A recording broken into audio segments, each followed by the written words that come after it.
Hi, How's Brianna. it going? Good. I feel like I know you a little better You now, do. but You I'm do. glad you're here and I want to see what's going on with you with Yes. the entrepreneur stuff. Mhm. And you mentioned stress about it, and I just wanted to. Yeah, yeah. So I was something I recognized recently was that I'm pretty dysregulated Okay. for sure. I have anxiety disorder, Mm. and what's it called? About 2 years ago, my dad passed away, and I'm his so birthday's on sorry. Tuesday. Oh, So I've been ouch. like in that space again where I'm like, I feel like I'm going through it all over again.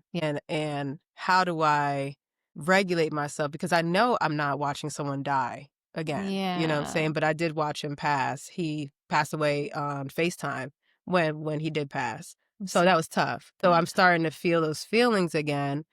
But it's also a great week coming up. It's Afrotech's coming, about to pitch on his birthday for $5,000. And these Wow. things always happen to me, either his anniversary Ah, or his birthday. So I know greatness is coming, but I always get so anxious and mm, dysregulated around the time, and I don't want to come off putting to clients. I don't want to come right. off putting to my friends, my family, or my team. So that's what I'm struggling with Yeah. is you're safe and you're not going through that. And even if I do go through that again, I just need to practice how to stay sane again. Okay. Yeah. So a couple things. What is the $5,000 pitch thing? It's a pitch competition Oh, coming up, okay. which makes me a little nervous, of Yeah. course, but Yeah. also I make my own self nervous because it's like, one, in reality, it's not like whether I win or lose that nothing's going to change. I think it's a great opportunity, Right. but I tend to overthink things, and Mm-hmm. as if it's like if I don't accomplish this, I'm gonna feel bad, and it's like, Pressure on yourself. yeah, Okay. That's hard. yeah. So that's Mm. just where I'm at today, Pamela. Well, can you feel your tailbone on the chair? Mm. Okay. Just can you feel, all right, there's going to be an exercise to ground you. Okay. All right, let's just do, are you okay to close your eyes for a Hmm. moment? Okay. All right, so you feel your tailbone on the chair. When you breathe in, can you pretend you have to hold in going to the bathroom when you breathe in? Okay, we're holding it in. And then when you exhale, can you relax and release and let your pelvis just melt into the chair? Okay. And now below the chair is the floor. Hmm. You're supported by the floor. And below the floor is the foundation of the building, and below that is the earth. So can you feel like everything below you is supporting you right now? And breathe into that support. And when you let out an exhale, can you let out a little because sighing actually helps regulate. I don't know if you know that. Try it again. Inhale, let out a sigh. And then next inhale, shoulders to the ears, lift them up, and then exhale with a ha. Okay, coming back to the room slowly, opening your eyes gently, and then just see what just that little grounding exercise, just see if that did anything. It did. I have never done that before. I sigh, but not like that. Uh, and then I'm the like, other thing is with trauma, orienting is the most important thing when you're in a traumatic memory. Just right now, just look around the room. Just look around the colors, at the plants, at the textures. How many lines are in that painting over there? How many leaves are on that plant hanging from? And then just really orient to the space. Like an animal in the wild that is traumatized or grief-stricken, you ever notice they like go like this, they stop in the wild and then they're oriented to their mm-hmm. space, right? So that's what you're doing right now to get out of that traumatic I never memory knew of that. grief. Yeah, you're in grief, your dad, the anniversary, right? Calm, like, especially when you're at the conference, Right. just orient. Don't let everyone like see you looking around, but just like, subtly orient, ground, feel the pelvis, and then do the pitch. Now, the anxiety disorder, who diagnosed you with that? Because I'm not sure you have one, but That's a good point okay. because I've said that for a long time that like I feel like I say Excuse me. things, I express my Mm-hmm. story just like I did. And back then I was Mm-hmm. in Florida, it was in Davie. It was a psychologist in Davie, Okay. Florida, that had diagnosed me with that. Mm-hmm. And my mom was like, I don't feel that way. But she's not a licensed Mm-hmm. therapist or anything of that sort. Mm-hmm. But yeah, that was back in college. So as you can imagine, I was just stressed out with Yeah. school. I'm at Nova Yeah. Southeastern at the time. I'm Yeah. working full time. It was my first time and a full time DJ as well. So I was Wow. just It's balancing. scary. But yeah, there's something called generalized anxiety disorder. Is that what they Yeah, said? Yeah. So, I mean, I think everybody in the world has that, yeah, truthfully. And it's yeah, nice to normalize it because I think we all do. We all have general anxiety. Some yeah. people worry more than others. Hmm. Sometimes it's cultural and sometimes it's just situational, and yeah, when we have these like waves in life of really high stress and then other times where it's like level. So I'll give you, I want to give you a technique to use at the conference so that grief and anxiety, because they're both going to come up for you. Yeah. So when I say anxiety, where in your body do you feel that? It tends to feel heavy in my chest. Mm-hmm. Like it's like it feels like I'm about to explode when I have that like level of grief or anxieties from I would say actually from here all the way to my chest. Are they connected? The grief and anxiety are together?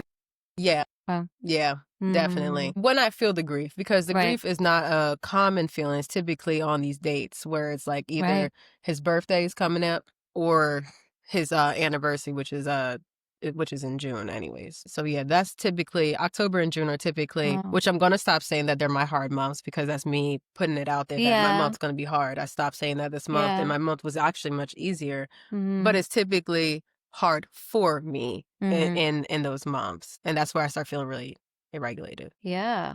So if you imagine a container holding the grief and the anxiety, especially when you're at the conference, right? Yeah. So what kind of container? I'm looking at the heart on the table because my container that I put stuff in when I really need to put it aside is like a purple heart, and then I put it on a cloud. I imagine that I'm putting my anxiety or grief in this purple heart, and I put it on a cloud. I take it out of my body temporarily while I have to accomplish a task. Yeah. So what kind of container? It has to be like a closed container. What would you put that in? And I'm not saying ignore. Yeah. it. No, yeah. It's always Yeah. I would put it in my gym bag. okay. Yeah. So we put the grief and anxiety in the gym bag. Where can you put the gym bag? In my trunk of my car. All right. Gym bag goes in the trunk of the car, and then you get to be at the conference all completely free of all of that. Okay. Can you feel that visualization? I can, because I feel like that's what I do. And like in general with other things. And I recognize I haven't done that with grief. Like I try to differentiate my day. 'Cause like, for example, if I get in an argument with a girlfriend, I will separate that from my day. I know not to carry that with other parts of my day, and I would keep it separate. So I physically feel like sometimes I will just be like, okay, let's address this later, and I take it out of my head momentarily, even if that might feel like to that person that I don't care, that's not the case. No, you're just making boundaries. Exactly. And I think that that's the part that I haven't done because it's my father and I feel guilty. Of course. For doing that. That's what I'm saying. As soon as you're done with that conference, I would go back in the trunk. Yeah. I would get the gym bag and I would give yourself time to spend with dad, with his pictures. I mean, just like give yourself time to grieve. Yeah. Not put it away for good, just for the temporary moment of putting it in the gym bag in the trunk. And then when you have time after the conference and before you do whatever you're going to do for dinner or whatever, like give yourself that time to say, okay, dad, I'm taking you back, putting you into my body. I want to feel. Yeah. And we even mentioned like his imaginary hands on you. Yeah. Like that, That makes sense. And I feel like that's been happening and I never even realized that because circling back to when I had I don't know, and this is why I say it's ironic. In June, I had to fly to Miami for a pitch competition. It was the Miami Beach pitch competition. Oh. It was around the time of his anniversary. Oh, wow. I did exactly that. I felt that grief. I kept it in the hotel room. Oh, wow, okay. It was 2 blocks away from the hotel I was staying at. I went in there confident, and I won the pitch competition. And then I did go back to the hotel. I sat with myself. I actually ordered what we used to always eat in South Beach. And I just sat with it. And I had, it was like a steak and like fries. Just things that we would eat, when growing up. And I thanked him. And I was like, thank you for the confidence. Because like he always gave me some kind of confidence when it came to like business or like basketball. Right. He was like, you run the show. That's so great. It was nice to feel like that. And why it's so ironic that I got selected for a pitch competition yet again that I did not apply for. I didn't even apply. I got invited to pitch. And it's happening around the same time I'm grieving. Wow. And like, is this him? Yeah. He's kind of, I mean, I believe it is. Yeah. I'm just like, And he's probably saying like, you can do this. You don't even have to put me away. That's you can true. do this and have me with you. Because I'm going to actually be your support. You know, Yeah, it and he's doesn't have never to seen be me like pitch right. So maybe because he he was wants to sick. be with Yeah. you, but like as a support and not as like a heavy grief. More Right. like dad's with me. Yeah, He's you're on right. he's on my shoulder right now and he's just like helping me pitch. Like, I never even thought of that. you know, maybe we don't contain it and put it away. That's a good point.